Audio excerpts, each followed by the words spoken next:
আরে আব্দুল্লাহ শুন, আমি তাওরাতের মধ্যে মুহাম্মদী নূর সন্ধান করতে করতে আমি তোর কপালে আমি একটা নূর দেখছিলাম।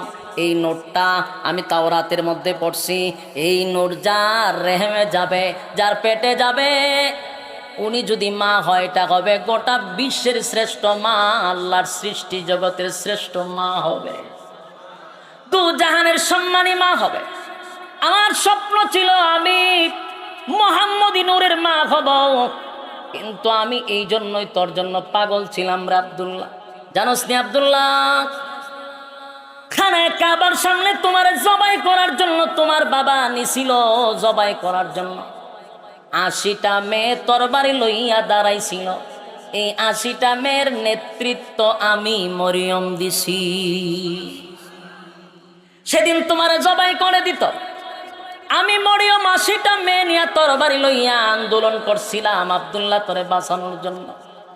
আব্দুল্লাহ রে, আমি তোমার চেহারার মধ্যে সেই নূর আর দেখলাম না, সুতরাং তোমার প্রতি আমার কোনো আকর্ষণ নাই, তোমার প্রতি আমার কোনো চাহিদা নাই। আমার মনে আফসোস ছিল আমি মুহাম্মদের মা হব, আমি আখিরি জামানার শেষ পয়গম্বরের মা হব, শ্রেষ্ঠ মা হব। আব্দুল্লাহ রে, আমি খানায় খাবার কসম করলাম। আব্দুল্লাহ শুন, আমি যেহেতু মুহাম্মদ সাল্লাল্লাহু আলাইহি ওয়াসাল্লামের মা হতে পারলাম না, আমি যতদিন দুনিয়ার জমিনে বেঁচে থাকবো আর কোনোদিন আমি স্বামী গ্রহণ করব না। এই ৬৩ বছরের জিন্দিগিটাকে, গোটা জিন্দিগিটাকে বলা হয় সিরাতুন নবী। বলুন কি নবী? সিরাতুন। আর মিলাদ শব্দের অর্থ হলো জন্ম, মিলাদুন নবী শব্দের অর্থ হলো আমাদের নবীর জন্ম। বলুন মিলাদ শব্দের অর্থ কি? জন্ম। আর মিলাদুন নবী আমাদের নবীর জন্ম। রাসূল সাল্লাল্লাহু আলাইহি ওয়াসাল্লাম এই মাসেই পদার্পণ করছেন। এতে আপনারা খুশি না বেজা? আমরা কিন্তু খুশি। আসমান খুশি, জমিন খুশি, চন্দ্র খুশি, সূর্য খুশি, আল্লাহর সৃষ্টি জগতের সমস্ত মাখলুকাত খুশি রাসূল আসার কারণে। রাসূল সাল্লাল্লাহু আলাইহি ওয়াসাল্লামের যে গোটা ৪০ বছর, এই ৪০টা বছর ছিল ক্বাবলা নবুয়ত, নবুয়তের আগ জীবন। এই ৪০ বছর রাসূল নামাজের কথা বলেন নাই, রোজার কথা বলেন নাই, হজের কথা বলেন নাই, পর্দার কথা বলেন নাই, হালালের কথা বলেন নাই, হারামের কথা বলেন নাই, টোটাল কোনো ওয়াজ নসিহত করেন নাই, চুপ ছিল। বলুন কি ছিল? আপনারা আমার ভাষা বুঝেন তো? বিরক্ত হইতাছেন? ভূমিকাটা যদি মনোযোগ দিয়ে না শুনেন তো সামনের আলোচনা কিছুই বুঝতেন না। এই জন্য ভূমিকাটা মনোযোগ দিয়ে একটু শুনলে সামনের আলোচনা বুঝতে খুব সহজ হবে। ৪০টা বছর রাসূল কোনো ওয়াজ নসিহত করেন নাই, একেবারে চুপ ছিল। আর চুপ থাকলে সমাজের মানুষ তার প্রতি খেপে না, শত্রু হয় না, বিরোধিতা করে না। কথা বলেন না দি? ওয়াজ করার আগ পর্যন্ত রাসূল সবার কাছে ভালোই ছিল। যেদিন থেকে রাসূল ওয়াজ শুরু করছে এদিন সবার কাছে রাসূল দুশ্মন হয়ে গেল। চুপ থাকা অবস্থায় সবার কাছে জনপ্রিয়, এবং উনি হলেন আল আমিন। ওয়াজ শুরু করছে পর্তিকা, ওনাকে মানুষ বলে উনি পাগল হয়ে গেছে। ৪০ বছর রাসূল চুপ থাকার পরে, ৪০ বছর পূর্ণ হওয়ার পরে রাসূলকে প্রকাশ্যে নবী হিসাবে ঘোষণা দিলেন। আপনাদের প্রশ্ন আসতে পারে ৪০টা বছর চুপ থাকলেন কেন? ৬৩ বছরের জিন্দিগির ৪০টা বছরই গেল আপনার চুপ অবস্থা, দাওয়াত ছাড়া অবস্থায়। ২৩ বছর রাসূল দাওয়াত দিয়েছেন। তাহলে দাওয়াত দিলেন বেশি না চুপ থাকলেন বেশি? চুপ থাকলেন বেশি। ঘটনাটা কি?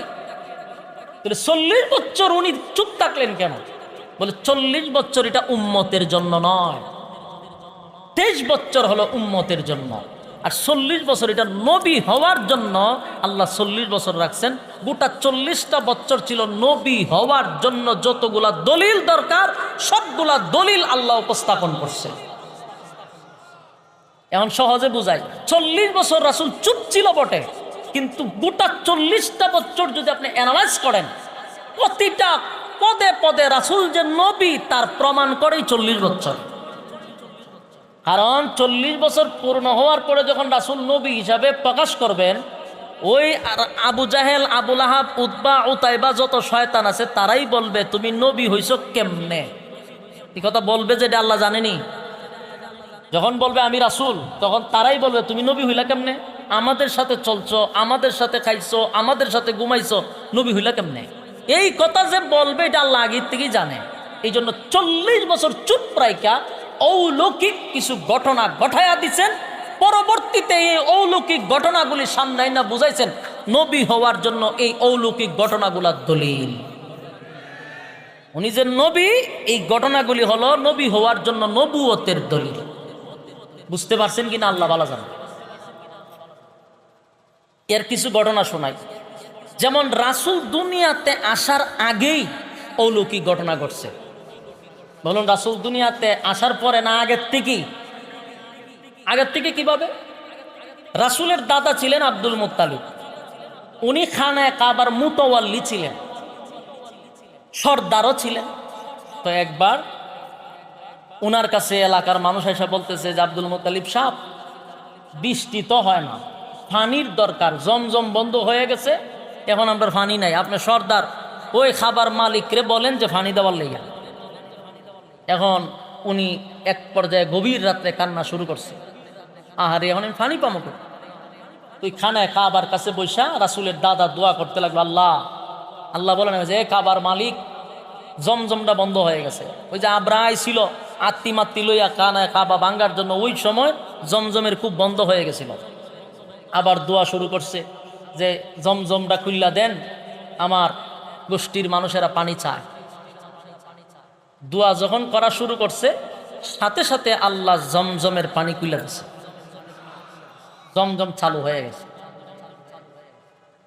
তো উনি আবার দোয়া করার সময় একটা শর্ত, মানে একটা মান্যত করছিল। মান্যত হইল যে কাবার মালিক যদি জমজমটা আবার নতুন করে চালু কইরা দেন, তাহলে আমার 10টা ছেলে আছে, এর মধ্যে একটারে আমি খানায় কাবার সামনে জবাই করে দিব। এই হলো মান্যত।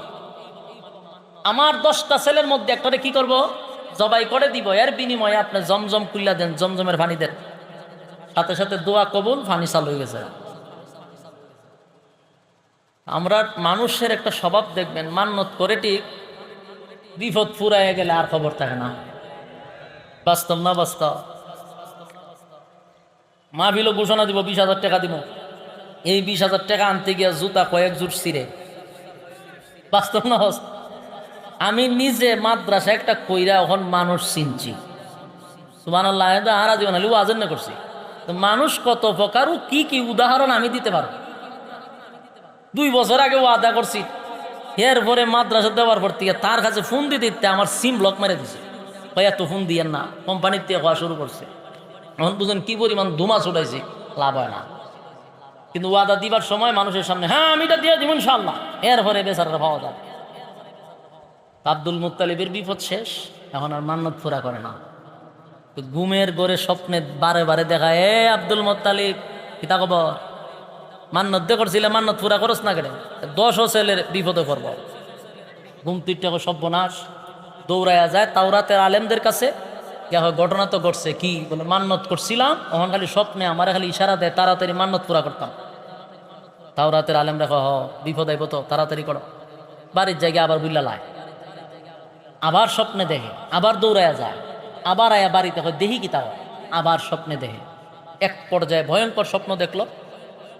তাওরাতের আলেম বলল যে শোনো, তুমি তো বিপদে একা পড়তা না, পুরা মক্কা নগরীর মানুষ বিপদে পড়বো, মান্যত পুরা করো তাড়াতাড়ি মিয়া।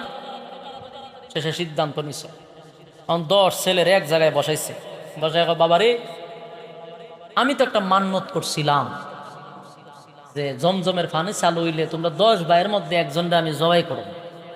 এখন তোমরা 10 জনের মধ্যে একজন রেডিও গোসল টোসল করায়, কাপড় চোপড় করায় তোমারে খানায় খাবার সামনে জবাই করে দিই, মান্নত পুরা হয়ে যাবে। এই কথা বলার পরে বলুন তো দেখি কেউ রাজি হইব? মাতুন না দি 10 ভাইয়ের মধ্যে একজনে কয়, বাবা আপনি কি আমার নামটা কইছিলেন না? আল্লাহ দ্বারা এখন না কথা, আমি একটু আয়, আমার একটু ফসলাবে ধরছে। মানে যে যে বাহানা পারে আস্তে আস্তে করে একজন একজন করে বাইরে নিয়ে শুরু হয়েছে। একজনে কয়, বাবা তা আমি একটু আসি, আমার কাজ আছে। এরকম বলতে বলতে 9 জন চলে গেছে, কেউ রাজি না। রয়েছে একজন সবার ছোট, ইনি হলেন আব্দুল্লাহ, আমাদের রাসূলের আব্বা। উনি ছোট মানুষ বসে রয়েছে। আব্দুল মুত্তালিবের মনে দেয় না যে ছোট ছেলেটারে জবাই করতে হবে, মনে মানে না। এখন ছেলেরে লইয়া গেছে তাওরাতের আলেমের কাছে, গিয়া কয়, কয়ও 9টাই রাজি না। মানে হে তো ছোট মানুষ, বুঝে না, মানে হে তো বসে রয়েছে। আমার মনেও দেয় না আমার ছোট ছেলেটার আমি জবাই করি, আমি এখন কি করতাম? তাওরাতের আলেমে কয়, ছোটটা যেহেতু কোনো প্রতিবাদ করতাম তো না, এটারে জবাই করে দেব। কিন্তু বাপ তো ছোট ছেলে, সুন্দর ভদ্র নম্র, মনে মানে না। কিন্তু না মানলে কি হয়েছে, মান্য তো পুরা করতে হবে। সারা দেশ ডুলডুকি বাজাইছে, যেমন আমরা এখন পাবলিসিটিং করি, তখন ওই ডুলো বাজায় বাজায় আগামীকালকে খানায় কাবার সামনে আব্দুল মুত্তালিবের ছোট সন্তান আব্দুল্লাহকে জবাই করা হবে। সব দিকে প্রচার হয়েছে, প্রচারের কোনো কমতি রাখা নাই। পরের দিন খানায় কাবার সামনে প্রচুর মানুষের একটা জমায়েত হয়েছে। এখন মান্নত পুরা করার জন্য আব্দুল মুত্তালিব আব্দুল্লাহরে গেছে জবাই করে। যেই জবাই করতে গেছে এমনি দেখে 80 জন মহিলা তরবারি লিয়া খারছে। আপনারা এলাকা সুবহানাল্লাহ আসেনি? সম্মানিত শুধু 80 জন মহিলা তরবারি লিয়া দাঁড়াইছে। আব্দুল মুত্তালিব ওইটি গীতা দেহে গর্দানের সামনে, আব্দুল মুত্তালিবের গলার সামনে চুরি করে রাখছে তরবারি। জিজ্ঞা এটি গীতা বলে, 9টা ছেলে আছে তোর সর্দার, 9টা ছেলে আছে, একটা একটা করে কুবা শামসুর মতো কুবায় ফেলাই দেয়, কোনো বাধা দিতাম না। কিন্তু আব্দুল্লাহর গলার মধ্যে ছুরি লাগাইলে আমরা তোমারেও ছাড়বো না। তোমার 9 ছেলে, যা মনে চায় তুমি কুবাও, অসুবিধা নাই, আব্দুল্লাহর গলায় ছুরি লাগাইতে আমরা দিব না। আব্দুল মুত্তালিব তো মহামুসিবতে পড়ছে। ঘটনা কি, এই মহিলারা এইভাবে আন্দোলন শুরু করলো হঠাৎ করে। তেও আমার ছোট্ট এক ফুলার লাগিয়া, তখন তো জবাই করতে দেয়, গলার মধ্যে ছুরি লাগাই ধরাচ্ছে। সাত পরে এখানে ক্ষান্ত দিছে, দিয়া দৌড়ায় আবার গেছে তাওরাতের আলেমের কাছে। ঘটনা কি তা, মহিলারা দিয়ে সব মেসে মাডো, আমাদের আমার ফুল হজব করতারি না। কয়েকটা কাজ করেন, মুসিবত আছে, আন্দোলন যেহেতু লামে গেছে, কিছু করার নাই। আপনি একটা কাজ করেন, লটারি মারেন। লটারি কি, আপনার ছেলের একদিকে রাখবেন আর এই উট রাখবেন একদিকে। লটারির যদি উটের নাম উঠতে যায় তাহলে উট জবাই করে দিবেন, বেঁচে যাবেন না। বুদ্ধি তো খারাপ না। যাওয়ার পরে এখন লটারি দিছে, 10 বার 10 বার করে দিবেন। প্রথম যখন দিছে লটারির নাম উঠছে আব্দুল্লাহ, এখন কি করো? আচ্ছা ঠিক আছে, আরেকবারে দিই। আরেকবার দিছে আব্দুল্লাহ, আরো দিছে একবার আব্দুল্লাহ, 10 বার দিছে আব্দুল্লাহ, আবার 10 বার দিছে আব্দুল্লাহ, আবার দিছে আব্দুল্লাহ। এইভাবে দিতে দিতে যখন 99 গেছে, তখন আব্দুল্লাহ। সুবহানাল্লাহ। কয়বার লটারিতে আব্দুল্লাহ উঠছে? 99 বার। যখন আব্দুল্লাহ উঠছে, এরা চুরি টুরি আস্তে আস্তে কাছাকাছি আনছে। আরেকবার যখন লটারি দিতে গেছে 100 বারের মাথায়, এখন চিন্তা করছে এখন যদি আব্দুল্লাহর নাম উঠে তো জবাই করতে হইব। এমনি ওই আবার মহিলার ওইটা হারছে তরবারি লিয়া। আব্দুল মুত্তালিব একবার নয়, 2 বার নয়, 99 বার আব্দুল্লাহর নাম উঠছে। আব্দুল মুত্তালিব রে, 99 বার নয়, 1000 বার যদি আব্দুল্লাহর নাম ওঠে, আনায়া কাবার কসম, 1,00,000 বারও যদি আব্দুল্লাহর নাম উঠে যায়, আমরা আব্দুল্লাহর গলার মধ্যে ছুরি লাগাইতে দিব না। আব্দুল্লাহর গলার মধ্যে ছুরি লাগাইতে দিব না। আব্দুল্লাহর গলার মধ্যে মধ্যে ছুরি লাগাইলে গোটা মক্কা নগরীতে আগুন লাগায়া দিমু, উপায় রাখবো না।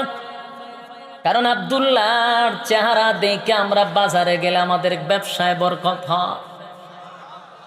আব্দুল্লাহর চেহারার দিকে দেখে কোথাও গেলে আমাদের সেই দিনটা ভালো যায়। এই জন্য আব্দুল্লাহ আমাদের জন্য একটা নিয়ামত, এমন নিয়ামত আমরা কোনোদিনই নষ্ট হতে দিব না।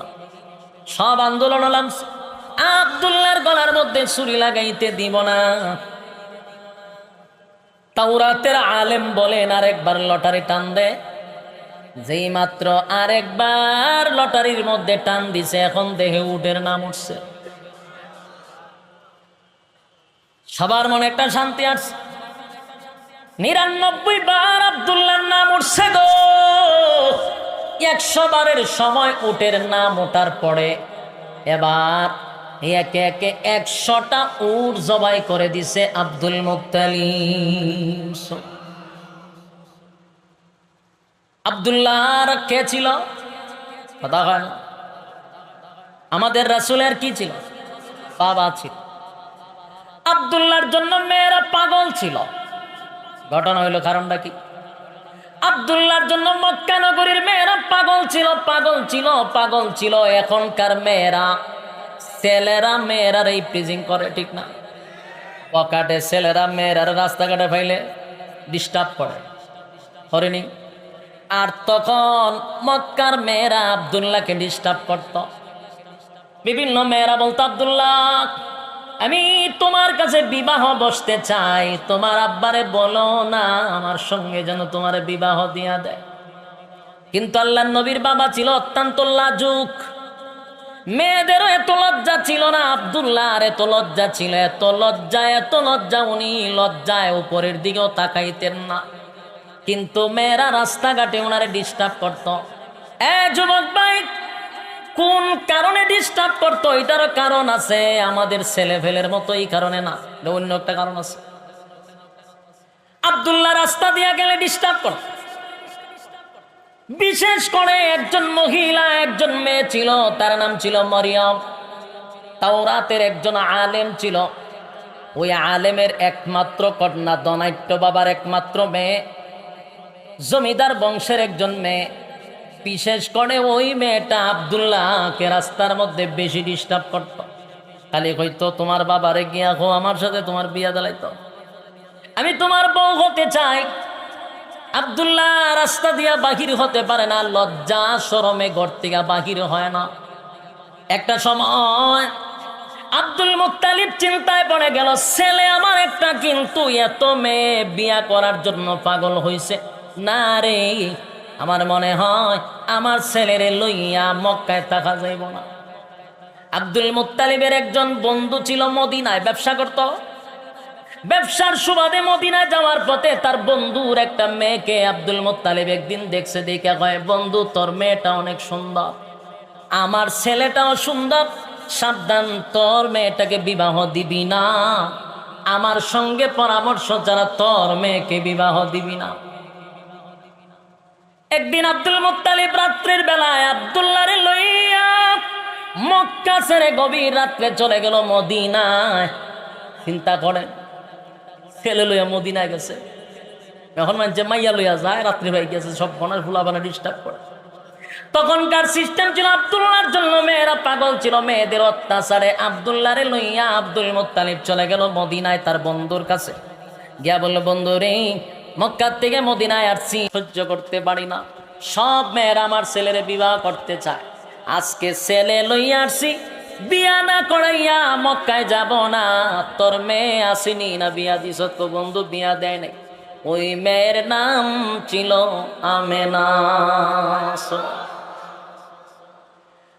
বন্ধু, আমি আমার সন্তান নিয়ে আসছি, বিবাহ করাইয়া বউ লইয়া তারপরে মক্কায় যাব। বিবাহ হয়ে গেল, আব্দুল্লাহ আর আমেনার বিবাহ হয়ে গেছে। লম্বা ঘটনা সংক্ষেপে বলি, বিবাহ হওয়ার পরে আব্দুল্লাহ আর আমেনাকে লই গিয়া আবার মক্কায় গেল আব্দুল মুত্তালিব। মক্কায় যাওয়ার পরে প্রায় 1 সপ্তাহ পর্যন্ত গোটা মক্কা নগরীর মেয়েরা আব্দুল্লাহকে দেখে না, আব্দুল্লাহরে দেখে না, পাগল পাগল পাগল পাগল হয়ে গেছে। চতুর্দিকে তালাশ করে, আব্দুল্লাহ কই রে, আব্দুল্লাহরে কেন দেখি না, আব্দুল্লাহরে তো পায় না। 1 সপ্তাহ পরে আব্দুল্লাহ যখন মক্কার মধ্যে ফিরে আসলো, মেয়েরা পাগল হয়ে গেছে। এবার তাওরাতের আলেমের মেয়ে মরিয়ম আব্দুল্লাহরে দেইকা ঘর থেকে দৌড়াইয়া পাগলের মতো বাহির হয়েছে। আব্দুল্লাহ রে, কোথায় ছিলে রে আব্দুল্লাহ? গোটা মক্কা নগরী তন্ন তন্ন করে তোরে তালাশ করছি, আমি কোথাও পাইলাম না। কই রে আব্দুল্লাহ, কোথায় গেছি? যখন কাছে আসছে, আব্দুল্লাহর চেহারার দিকে মরিয়ম পাত থেকে মাথা পর্যন্ত তাকাইছে। তাকাইয়া মরিয়ম একটা চিৎকার দিয়া বেহুশিয়া মাটিতে পড়ে গেছে। হুঁশ ফিরে আসছে, আবার চিৎকার দিয়ে আব্দুল্লাহ,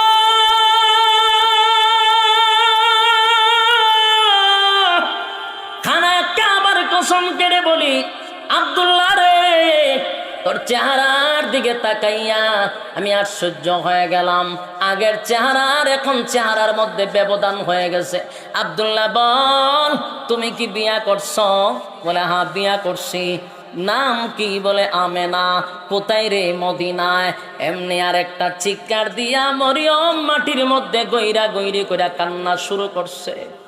আরে আব্দুল্লাহ শুন, আব্দুল্লাহ রে, আমার বাবা তাওরাতের আলেম, তাওরাতের আলেম। তাই আমি আমার বাবার সঙ্গে তাইকা আমি তাওরাত কিছু স্টাডি করছি, আমি তাওরাত নিয়ে গবেষণা করছি। তাওরাত পড়তে গিয়ে আমি মুহাম্মদী নূর পাইছি। মুহাম্মদী নূর আমি তোর কপালের মধ্যে পাইছি। জোরে কোন সুবহান। আরে আব্দুল্লাহ শুন, আমি তাওরাতের মধ্যে মুহাম্মদী নূর সন্ধান করতে করতে আমি তোর কপালে আমি একটা নূর দেখছিলাম। এই নোটটা আমি তাওরাতের মধ্যে পড়ছি। এই নূর যার রেহেমে যাবে, যার পেটে যাবে, উনি যদি মা হয়, এটা হবে গোটা বিশ্বের শ্রেষ্ঠ মা, আল্লাহর সৃষ্টি জগতের শ্রেষ্ঠ মা হবে, দু জাহানের সম্মানী মা হবে। আমার স্বপ্ন ছিল আমি মুহাম্মদী নূরের মা হব, কিন্তু আমি এই জন্যই তোর জন্য পাগল ছিলাম রে আব্দুল্লাহ। জানোস নি আব্দুল্লাহ, খানায় কাবার সামনে তোমার জবাই করার জন্য তোমার বাবা নিছিল, জবাই করার জন্য 80টা মেয়ে তরবারি লইয়া দাঁড়াইছিল। এই 80টা মেয়ের নেতৃত্ব আমি মরিয়ম দিছি। সেদিন তোমার জবাই করে দিত, আমি মরিয়ম 80টা মেয়ে নিয়ে তরবারি লইয়া আন্দোলন করছিলাম আব্দুল্লাহ তোরে বাঁচানোর জন্য। আব্দুল্লাহ রে, আমি তোমার চেহারার মধ্যে সেই নূর আর দেখলাম না, সুতরাং তোমার প্রতি আমার কোনো আকর্ষণ নাই, তোমার প্রতি আমার কোনো চাহিদা নাই। আমার মনে আফসোস ছিল, আমি মুহাম্মদের মা হব, আমি আখিরি জামানার শেষ পয়গম্বরের মা হব, শ্রেষ্ঠ মা হব। আব্দুল্লাহ রে, আমি খানায় কাবার কসম করলাম। আব্দুল্লাহ শুন, আমি যেহেতু মুহাম্মদ সাল্লাল্লাহু আলাইহি ওয়াসাল্লামের মা হতে পারলাম না, আমি যতদিন দুনিয়ার জমিনে বেঁচে থাকবো আর কোনোদিন আমি স্বামী গ্রহণ করব না। যুবক ভাইরা, আমার কথাগুলি মনোযোগ দিয়ে শুন। এই কথাগুলি বলার উদ্দেশ্য হলো, রাসূল দুনিয়াতে আসার আগেই কিন্তু অলৌকিক ঘটনা ঘটছে। 40টা বছর রাসূল চুপ ছিল বটে, কিন্তু প্রতিটা ঘটনা প্রমাণ করে রাসূল নবী হওয়ার যোগ্য। এবার আমেনা যখন 6 মাস হয়ে গেছে, গর্ভবতী 6 মাস, কোন জায়গায় আসছে 2 মাস, কোন জায়গায় আসছে 6 মাস। 6 মাস হওয়ার পরে আব্দুল্লাহ দুনিয়ার থেকে বিদায় হয়ে গেল। লম্বা ঘটনা, বিদায় হয়ে গেছে। এবার আমেনার পেটে যখন 6 মাস হয়ে গেল, রাসূল আমেনার পেটে আসছেন। আমেনার সারা শরীর থেকে যেন সুগন্ধি বাহির হয়। আব্দুল মুত্তালিব ছিল সর্দার, আব্দুল মুত্তালিব রাস্তা দিয়া বাহির হয়। আমেনা যখন রাস্তা দিয়া বাহির হয় তখন এত গ্রান, এত গ্রান, এত গ্রান। আব্দুল মুত্তালিব দৌড়াইয়া রাসূলের দাদির কাছে গিয়া কয়, তোমার বৌমারে বলবা সে যেন সুগন্ধি ব্যবহার না করে। তার স্বামী নাই, সুগন্ধি পইরা যদি রাস্তা দিয়া হাঁটে আমার মান সম্মান লইয়া টানাটানি, আমি একজন সর্দার। এবার আব্দুল মুত্তালিবের বউ রাসূলের দাদি বলেন, আমি আপনার কাছে বলতেছিলাম আমার বৌমা এত গ্রান কোথায় পায়, আমিও তারে বলতে পারি না, লজ্জায়। এবার আব্দুল মুত্তালিবের বউ রাসূলের দাদি গিয়া আমেনারে গিয়া কয়, মা গো, তোমার শ্বশুর হইল মক্কা নগরীর একজন সর্দার, তুমি যদি এইভাবে গ্রান ব্যবহার করে, তোমার স্বামী নাই, রাস্তা দিয়ে হাঁটলে মানুষ আমাদেরকে লজ্জা দেয়, মাগো তুমি আতর ব্যবহার কইরো না, সুগন্ধি ব্যবহার কইরো না। আমেনা বলেন, মাগো আমার সঙ্গে আসে। রাসূলের দাদিরে নিয়ে বলেন, আপনি এখানে দাঁড়ান। আমেনা তার শাশুড়ির সামনে থুতু ফালাইলেন আর বললেন, মা আপনি কি গ্রান পান? বলে হ। বাথরুমে আসেন, থুতু ফালায় গ্রান, বলে মাগো এই সুগন্ধি আমার শরীরে আমি নিজে দেই না গো মা, এই সুগন্ধি মূলত আসে আমার পেট থেকে। একটা জবান বন্ধ রাখবেন না, আল্লাহু আকবার। আরো জোরে বলেন আল্লাহু আকবার। ইমানের আওয়াজ দিয়ে বলেন আল্লাহু আকবার। আমেনা বলেন, মাগো এই সুগন্ধি আমার বাহির থেকে আমি দেই না, আমার ভিতর থেকে সুগন্ধি আসে, আমি নিজে অবাক হয়ে এত ঘাম কোথার থেকে আসে, এটা আমার পেটের সুগন্ধি। আল্লাহর নবী 6 মাস হয়ে গেল। আমেনার আরো অলৌকিক ঘটনা, আমি শুধু আপনাদেরকে পিছনে নেওয়ার কারণ হলো একটু বোঝার চেষ্টা করবেন। আমেনা যখন কূপে যায় পানি আনার জন্য, কূপে যায় পানি আনার জন্য, রশি লাগায়া লাগায়া পানি তুলতে হয়, এটা কষ্ট আছে। এবার আল্লাহ ডাক দিয়া বলেন, জিবরাইল আমার বন্ধুর মা পানির জন্য কূপের কাছে যায়, সাবধান রে আমার বন্ধুর মার যেন কষ্ট না হয়। পানিরে অর্ডার করে, পানি দৌড়াইয়া কূপের মুখের সামনে এসে বসে থাকে। সুবহানাল্লাহ। শুধু এটা নয়, আমেনা বলেন আমি রাস্তা দিয়ে হাঁটলে পড়ে কোনো পাখি আমার মাথার উপর দেয়া যায় না, কারণ পাখিরা যেন বলা বলি করতে থাকে, এটা মুহাম্মদের মা, সাবধান উপরে যাবি না। যুবক ভাইরা আমার, একটা দুইটা ঘটনা নয়, আমি বোঝাইতে চাই রাসূল দুনিয়াতে আসার আগেই অলৌকিক ঘটনা প্রকাশ পাইছে। এবার আসুন, রাসূল যেদিন দুনিয়াতে পদার্পণ করছে, অলৌকিকভাবে পদার্পণ করছে, যেদিন রাসূল দুনিয়াতে পদার্পণ করছে, এটা অলৌকিক অলৌকিক অলৌকিক ঘটনা। আমরাও দুনিয়াতে আসি আর রাসূলও দুনিয়ায় আসছে। রাসূল যখন দুনিয়াতে আসে, আম্মা জান আমেনা বলেন, পৃথিবীর মানুষেরা রে, প্রত্যেকটা মার কষ্ট হয়, প্রসব বেদনা শুরু হয়, কিন্তু আমার সন্তান গর্ভে আসছে, আমি কোনো ব্যথা পাই নাই, কোনো কষ্ট পাই নাই। সুবহান। আমার সন্তান দুনিয়াতে আসার সাথে সাথে আম্মা জান আমেনা বলেন, আমার সন্তান খতনা করা অবস্থায় আসছে, নার কাটা অবস্থায় আসছে। আসার সাথে সাথে রাসূল আল্লাহর কুদরতি পায়ে সেজদা দিছে। বলুন, এটা কোনো মানুষের দ্বারা সম্ভব? কোনো মানুষ এটা দেখাইতে পারবো? তাহলে এই অসম্ভব কাজ কার জন্য? রাসূলের জন্য। বলুন, কার জন্য? আর এই অসম্ভব কাজটাই হলো রাসূল নবী হওয়ার জন্য দলিল। এই 40 বছর চুপ রয়েছেন, ঘটনা ঠিক, কিন্তু প্রতিটা ঘটনাই নবী হওয়ার জন্য এক একটা দলিল ছিল।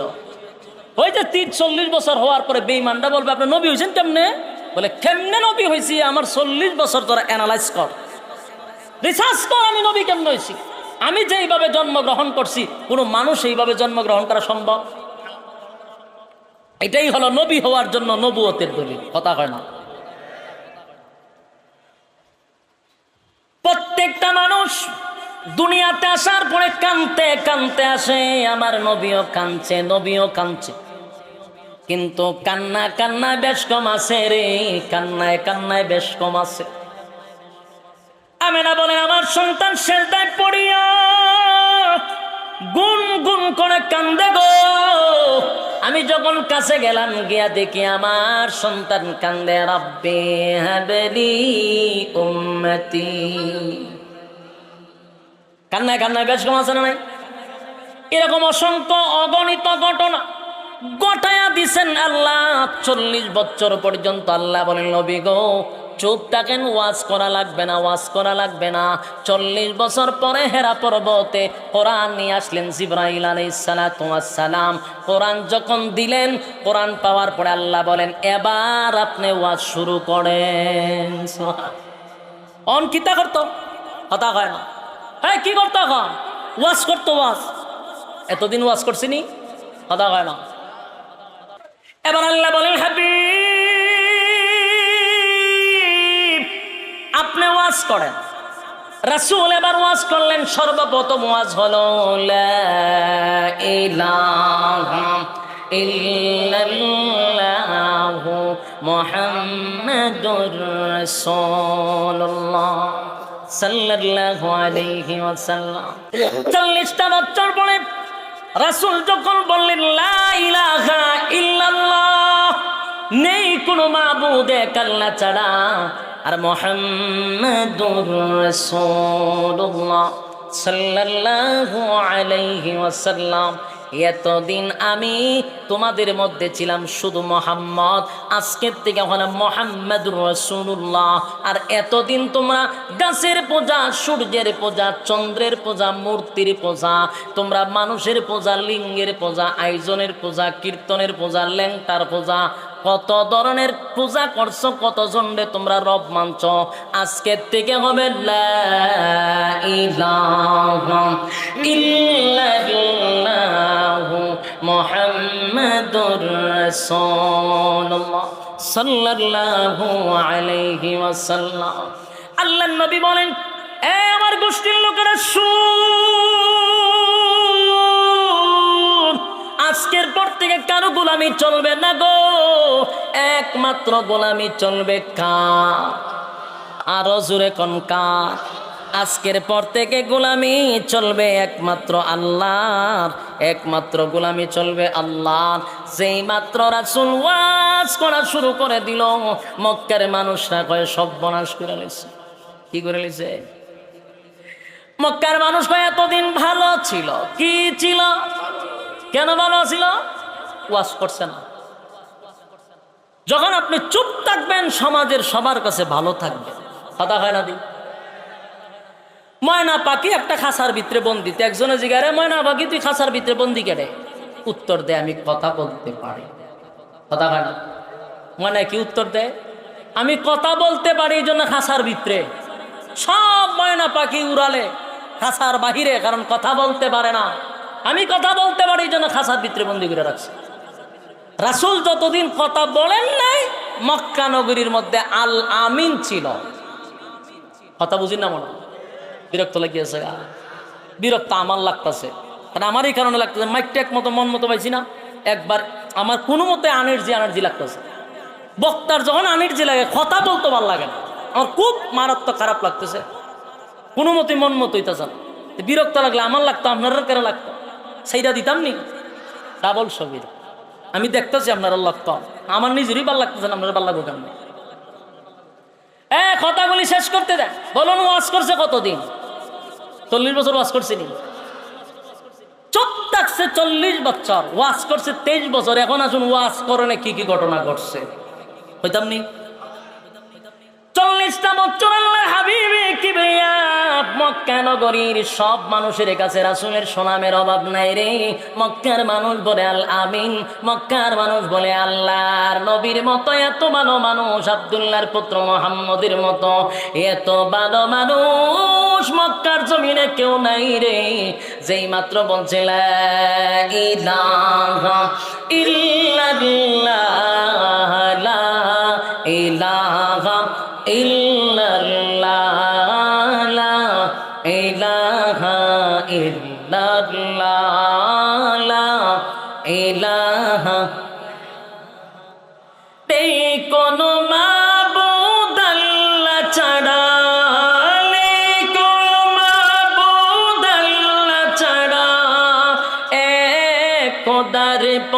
দুই খোদায়ার তিন খোদা মোরা কিছু মানি না, বলো লা ইলাহা,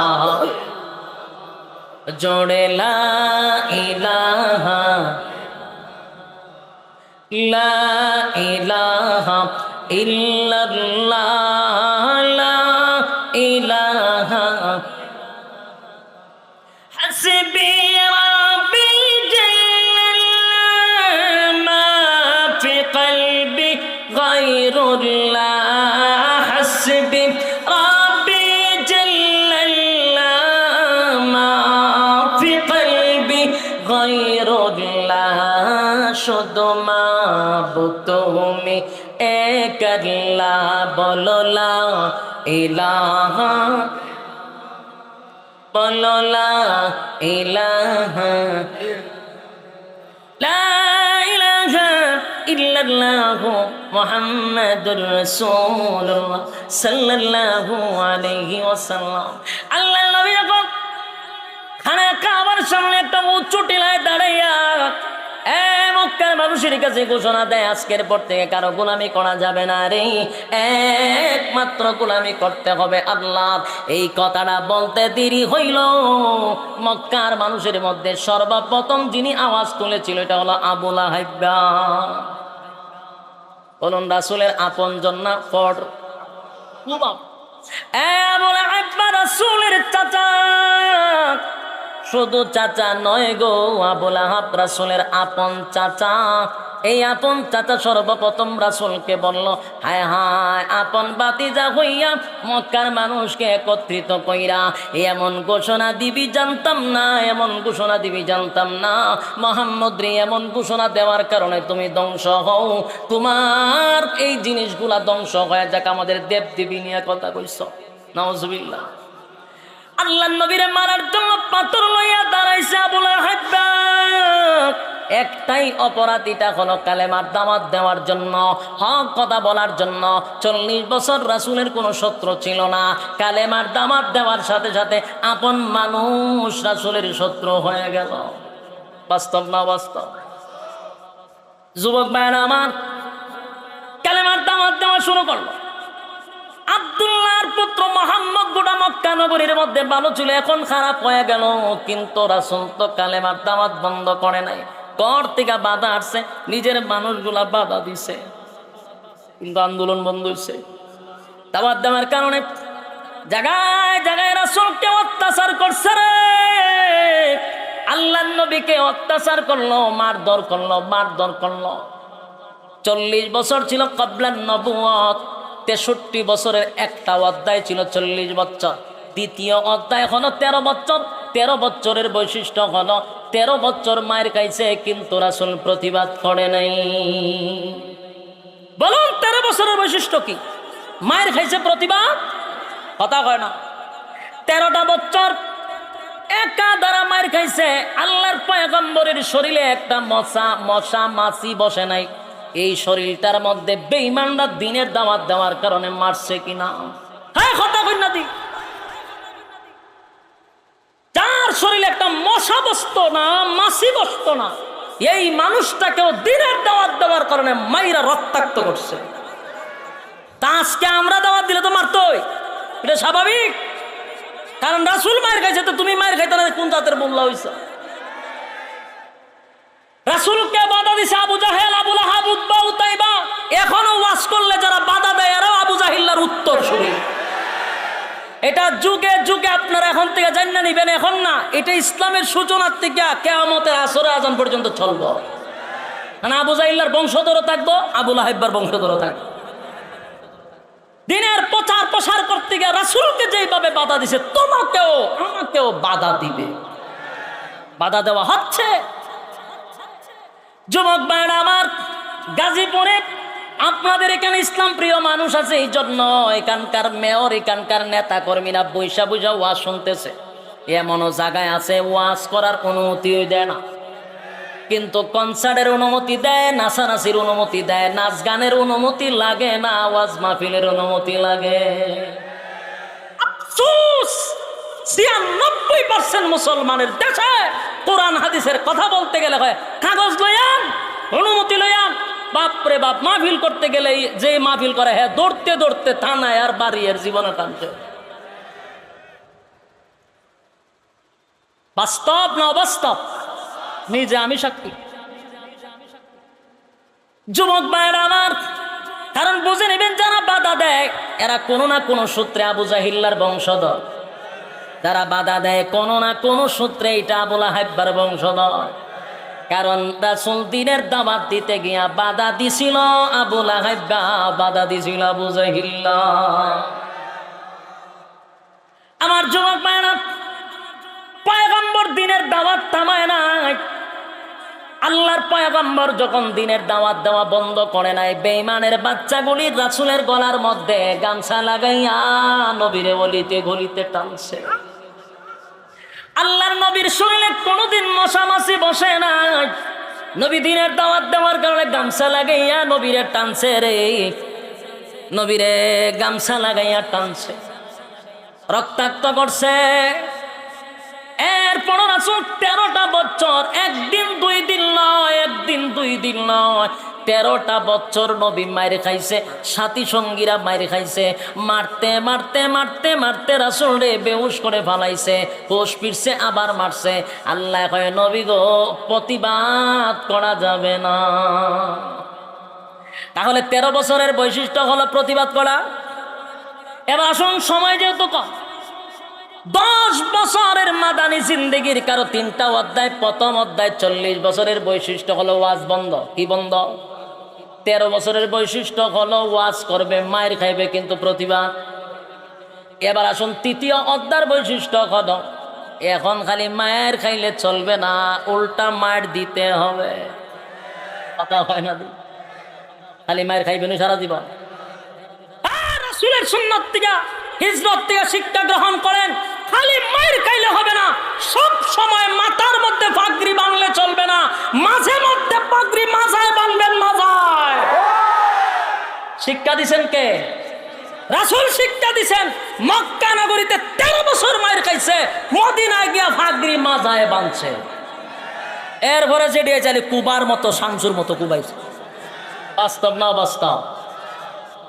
এরপরে যখন মদিনায় গেছে, আবার এরা গিয়া গায়ে ফারাদে যখন ঝগড়া করতে চায়, রাসূল কয় আর বইয়া থাক লইব না, এবার শুরু কর। হগলডিরে কুবার মতো কুবাইছে। 313 জন। কত জন? 1000 অস্ত্র সহ, 1000 অস্ত্র সহ আসছে। 313 জন ভালো করে অস্ত্র নাই, ইমানি শক্তি নিয়ে মাঠে নামছে, সবগুলার একেবারে সাইজ করে ছেড়ে দিছে। আর আজকে 96% মুসলমানের দেশ, যেখানে আল্লাহু আকবারের ধ্বনিতে সূর্য ওঠে, আল্লাহু আকবারের ধ্বনিতে সূর্য অস্ত যায়। 96% মুসলমানের দেশ, লক্ষ লক্ষ মসজিদের দেশ, লক্ষ লক্ষ মাদ্রাসার দেশে আজকে যদি কেউ ইসলামিক পোস্ট করে ফেসবুকে, ওটা নাস্তিক করে আগুন লেগে যায়। বাস্তব না বাস্তব? ইসলামিক পোস্ট করছে একজন ব্যক্তি, জাতীয় পর্যায়ের একজন খেলোয়াড়। কেন ইসলামিক পোস্ট করলো? গোটা বাংলাদেশে তালাশ করলে যদি বালা কইরা আপনি গবেষণা করেন, 100টা হবে নাস্তিক। আস্তিক আছে কোটি কোটি, ঠিক কিনা বেঠিক? কিন্তু ইসলামিক পোস্ট করার কারণে 100 নাস্তিকের গুম হারাম। আর এই নিয়ে মিডিয়ারা তুলফা। আফসোস, তোমাদের জানা দরকার, এটা 96% মুসলমানের দেশ। এই দেশ ইসলামিক দেশ। যতই চেষ্টা করো কোনো কাম হবে না। তোমরা ইসলামিক পোস্ট করলে নারী বিদ্বেষী হয়ে যায়। জায়গায় জায়গায় দর্শন হচ্ছে, এটা নারী বিদ্বেষী হয় না? 6 বছরের শিশুর থেকে নিয়ে 80 বছরের বৃদ্ধা দর্শন করা হয়, নারী বিদ্বেষী হয় না? সজাগ থাকেন। খালি 13 বছর মায়ের খেলিব কথা কন্যা দিক না, 10 বছর পরে মায়ের ফালনা জবাব দিতেইব। আমার যুবক বাপ, আল্লাহর হাবিব 13টা বছর মক্কা নগরীতে মার খাইছে রে, রক্তে রঞ্জিত হয়েছে। মদিনায় যাবার পরে সাহাবীদেরকে প্রশিক্ষণ দিয়ে এবার মায়ের জবাব নিছে, উডাউডি মায়ের। যতটা যুদ্ধ করছে আমার আল্লাহ প্রত্যেকটা যুদ্ধে বিজয় ঘোষণা করছে। অস্ত্রের বলে না ইমানের বলে? আমরা এখন অস্ত্র আছে, ইমান নাই। এই জন্য দেখেন না 96% 1%-এর কাছে আমরা লজ্জিত, অপমানিত। 1%-এর কাছে আমরা লজ্জিত, কারণ আমরা দুর্বল। মিডিয়া ব্যক্তিত্ব আমরা দুর্বল। সব সাংবাদিকরা এখন হলুদ সাংবাদিক হয়ে গেছে। ইসলামের পক্ষে কোনো প্রশ্ন নাই, কারণ আমাদের ইমানই জোর কম। আমাদের মধ্যে লেবাস বেশি, ইমান নাই। শুধু ইমানের দুর্বলতা আছে। আর না হয় মুসলমানের কাছে 313 জন 1000 অস্ত্র নিয়ে আইসা পারে নাই। বাস্তব না বাস্তব? পার্থক্য হলো ইমান। পার্থক্য কি? ইমান বড় দুর্বল আমাদের। গাজীপুরের বাইরা লম্বা করার কোনো সুযোগ নাই, অলরেডি টুকি নাই সব বাইরা আমার। শেষ করে ফেলি, একটা কথাই বলবো। 63 বছরের জীবনের কয়টা অধ্যায়? প্রথম অধ্যায় 40 বছর চোখ, দ্বিতীয় অধ্যায় 13 বছর খাইলি ধৈর্য, তারপরে তৃতীয় অধ্যায় 10 বছর ধৈর্য নয় প্রতিভা। গোটা 63 বছরটাই হলো সিরাতুন নবী। আর 40 বছর কাবলান নবুয়ত, রাসূলের জন্ম নিয়ে আলোচনা। 23 বছরটা হলো রাসূলের সিরাতুন নবী। আমাদের শুধু শুনলে হবে না, মানতে হবে। কথা হয় না? রাসূলের এই জন্মদিনের মাসে শুধু খালি আলোচনা করলেই হবে না, পালনও করতে হবে। কি পালন করবেন? নামাজ, রোজা, হজ, যাকাত, যা কিছু আছে এগুলো হলো পালনীয়। আর 40 বছরের আগ জীবন, এটা কি পালনীয় না আলোচ্য? আলোচ্য। ইয়াদ থাকবো নি? হ্যাঁ, ইয়াদ থাকবো নি। আল্লাহ সবাইকে বোঝার তৌফিক দান করুক, আমিন।